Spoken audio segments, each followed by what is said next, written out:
Welcome to Kiruthika's kitchen. Idli பொடி எப்படி செய்யலான்னு பார்க்கலாம். என்னதான் இட்லி தோசைக்கு சட்னி சாம்பார் இருந்தாலும் இட்லி பொடி இருந்தால் அதோட டேஸ்ட்டே தனி தான். அதுக்கு தேவையான இன்க்ரீடியண்ட் உளுந்து 100 எடுத்திருக்கேன், கடலைப்பருப்பு 50. எவ்வளோ உளுந்து எடுக்கிறீங்களோ அதில் பாதி அளவு கடலைப்பருப்பு எடுத்துக்கோங்க. கருவேப்பிலை 1 கையளவு, துவரம்பருப்பு 1 டேபிள் ஸ்பூன், கல்லுப்பு தேவையான அளவு, எள்ளு 1 tablespoon, flax seed 1 tablespoon. இதில் நிறைய ஹெல்த் பெனிஃபிட்ஸ் இருக்குது. எல்லா டிபார்ட்மெண்ட் ஸ்டோர்லேயும் உங்களுக்கு ஈஸியாக கிடைக்கும்.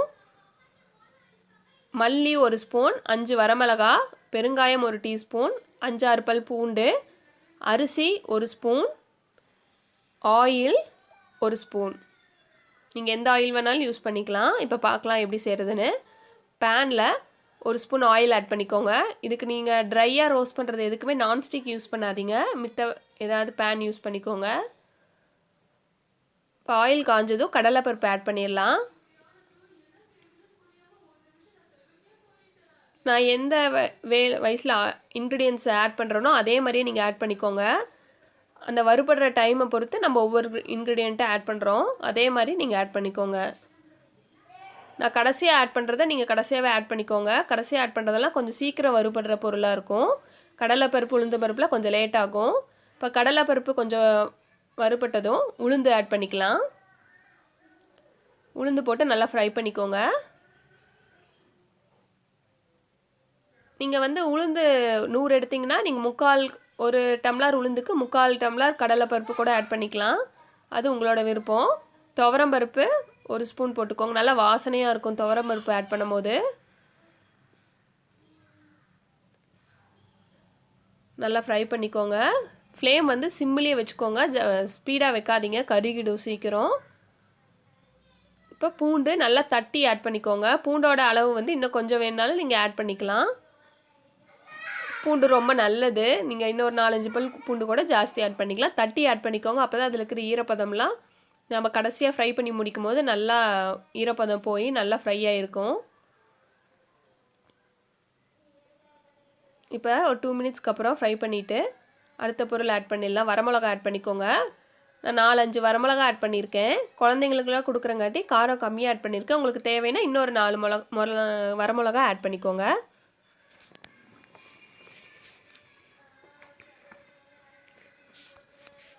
இந்த பொடி நல்லா வாசனையாக இருக்கும்.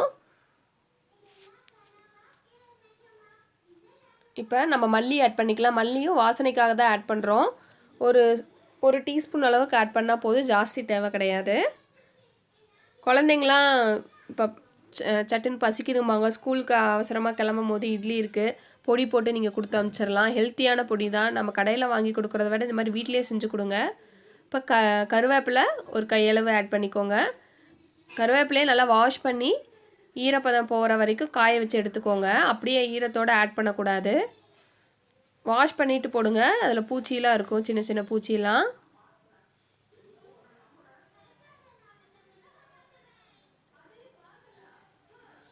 நல்லா ஃப்ரை பண்ணிக்கோங்க. கருவேப்பிலை நல்லா மொறுமொறுன்னு ஆகிறோம், அந்த அளவுக்கு ஃப்ரை பண்ணிக்கோங்க. நம்ம மித்த சாம்பார் பொரியல் இதிலெல்லாம் வைக்கும் போது கருவேப்பிலை தனியாக எடுத்து வச்சுருவாங்க. இந்த மாதிரி பொடியாக செஞ்சு கொடுங்க, கண்ணுக்கு ஹேருக்கெலாம் ரொம்ப நல்லது. அவங்க சாப்பிட்ருவாங்க, வாசனையாகவும் இருக்கும் பொடிக்கு. இப்போ நல்லா கருவேப்பிலை ஃப்ரை ஆனதும் அரிசி ஆட் பண்ணிக்கலாம். அரிசி இனி ஆட் பண்ணுறது எல்லாமே கடைசியாக தான் நீங்கள் ஆட் பண்ணணும். ஃபஸ்ட்டே அரிசியெலாம் ஆட் பண்ணிங்கன்னா கரிஞ்சிடும். எந்த அரிசி வேணாலும் எடுத்துக்கலாம், நீங்கள் பச்சரிசி புழுங்கல் அரிசி எது வேணாலும் எடுத்துக்கலாம். அரிசி போடும் போது பொடியோட டேஸ்ட் நல்லாயிருக்கும். இப்போ பாருங்கள், எதுவுமே கரிஞ்சு போகலை, அந்த கோல்டன் ப்ரௌன் கலர்லேயே இருக்குது பாருங்கள். நல்லா ஃப்ரை பண்ணிக்கோங்க. பாருங்கள், இப்போ நான் காட்டுறேன் கருவேப்பிலை எப்படி சவுண்டு அவங்களுக்கு கேட்குதா, அந்த சவுண்டு. இந்த அளவுக்கு நல்லா கருவேப்பிலை வறுபட்டுருக்கணும். ஈரம் இல்லாமல் ஆட் பண்ணிக்கோங்க.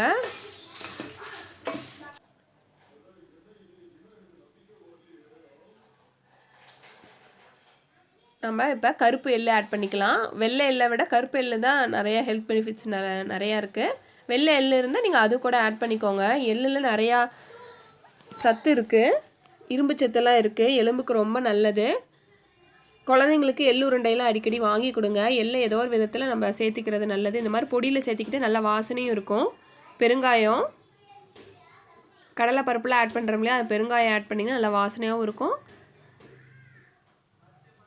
கேஸ் ட்ரபிளும் இருக்காது. கல்லுப்பு கடைசியாக ஆட் பண்ணிக்கோங்க. உப்பு நல்லா ஃப்ரை பண்ணிக்கோங்க. இதில் நம்ம ஃப்ளாக்ஸ் சீடு யூஸ் பண்ணுறோம். ஃப்ளாக்ஸ் சீட் வந்து வெயிட் லாஸ் பண்ணுறவங்களுக்கு நிறையா ஹெல்ப் பண்ணுது வெயிட் லாஸ் பண்ணுறதுக்கு. நீங்கள் அதில் வந்து 1 ஸ்பூன் அளவுக்கு தாராளமாக எடுத்துக்கலாம். ஆனால் ஃப்ளாக்ஸ் சீட் நீங்கள் இன்டேக்குக்கு எடுத்துக்கும் போது தண்ணி ஜாஸ்தி குடிக்கணும். இப்போ ஃப்ளாக்ஸ் சீட் லாஸ்ட்டாக ஆட் பண்ணிக்கோங்க. அதில் ஃபைபர் கண்டென்ட் ஜாஸ்திங்காட்டி நீங்கள் தண்ணி குடிக்கலைன்னா அது கான்ஸ்டிபேஷன் ப்ராப்ளம் வரும். அதனால் ஃப்ளாக்ஸ் சீட் நீங்கள் சாப்பிடும் போது ஜாஸ்தி தண்ணி எடுத்துக்கோங்க. உங்களுக்கு சீக்கிரம் வெயிட் லாஸ் வந்து சீக்கிரம் ஆகும். நீங்கள் சீக்கிரம் பார்க்கலாம் வெயிட் லாஸ் ஆகிறத. அதில் ஒமேகா 3ங்கிற ஒரு ஃபேட்டி ஆசிட் இருக்குது.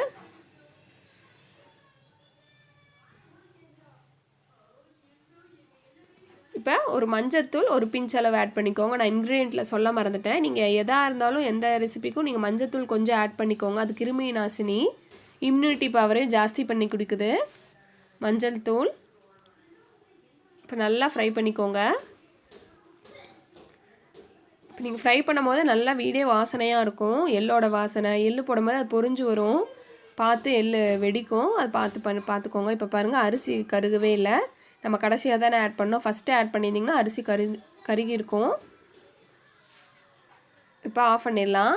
இப்படி நல்லா ஆற விட்டுக்கோங்க. சூடாக இருக்கும். சூடாக போட்டு அரைக்கக்கூடாது. ஆறுனது நம்ம மிக்ஸி ஜாரில் அரைச்சிக்கலாம். கடையில் எந்த இதில் போட்டு செய்கிறாங்கன்னு தெரில. வீட்லேயே இந்த மாதிரி நம்ம சத்தான பொருள்லாம் போட்டு செஞ்சால் ஹெல்த்துக்கு ரொம்ப நல்லது. பொடியும் நல்லா டேஸ்ட்டாக இருக்கும். இப்போ மிக்ஸி ஜாரை நல்லா வாஷ் பண்ணிவிட்டு காய வச்சு எடுத்துக்கோங்க, ஈரப்பதம் இல்லாமல். இப்போ எல்லா இன்க்ரீடியண்ட்டையும் உள்ளே ஆட் பண்ணிடலாம். மிக்ஸி ஜார் ஈரமே இருக்கக்கூடாது.